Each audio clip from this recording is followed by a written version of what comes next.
A father's love. This is our story, boys and girls, today. Love one another as I have loved you. We have been telling this story a long time. It's about two brothers, and they lived very well. They had all kinds of things, and their father gave them anything they could ask for. They had to do work around their place, but it was worth it. The father had lots of money, so he gave them lots of things. But one day the youngest son decided, I've had enough of all this work. I can do better on my own. Don't we always kind of think something different? Yeah, we do. So he decided, I'm just going to run away. I can get a job and I can make money and I can do better than this. So he left. He didn't tell his brother. He didn't tell anybody. He just slipped on out the door and took off. Well, they lived in the country, right? So he walked and went to the city and he looked for jobs. And of course, he's a kid, you might say. She's too young to be getting jobs, so he couldn't get too many jobs. He finally ended up in a place on a farm feeding pigs. Can you imagine you going out? Can you going out feeding pigs? Well, that's what he did. Until one day he worked so hard and he didn't get almost anything. He was so sad, poor little guy. So he thought to himself one day, you know what?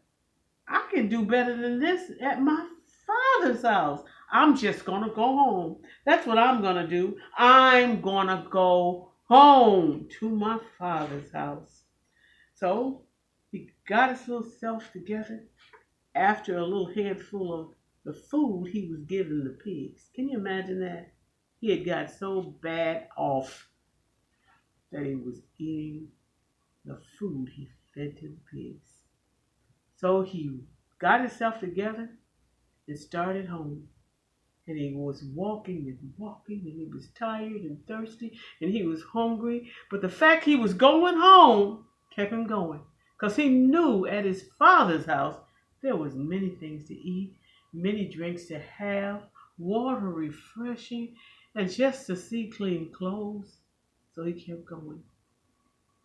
And finally, as he neared the house, he saw the shape of a person, the size of a man that he recognized. It was his father, and his father was waving and laughing. My son, he's coming home. And he ran and he caught him and he hugged him.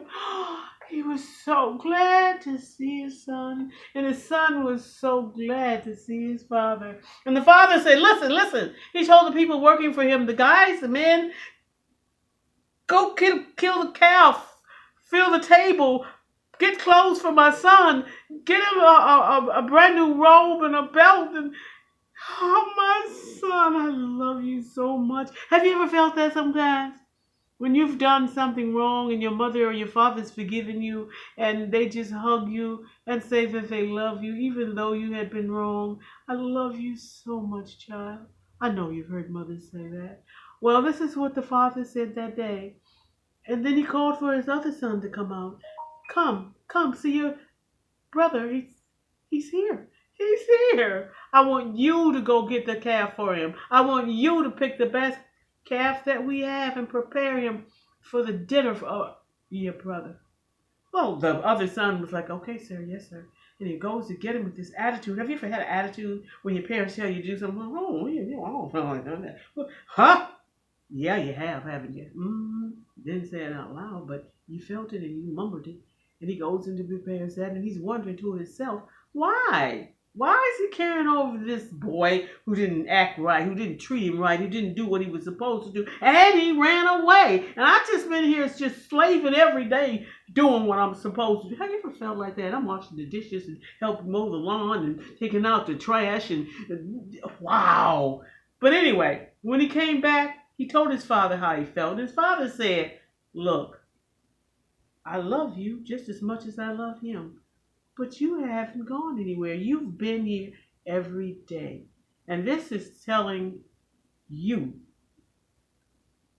to love one another as I have loved you. So you love the one that did wrong. You love the one that did right. You love them both. And he said you didn't have to do anything for your love. Just be here. So I'm telling you, boys and girls, just be there for your parents. Be there for what is right. Love one another as he has loved you. Have a great day. Happy Sabbath. Bye now.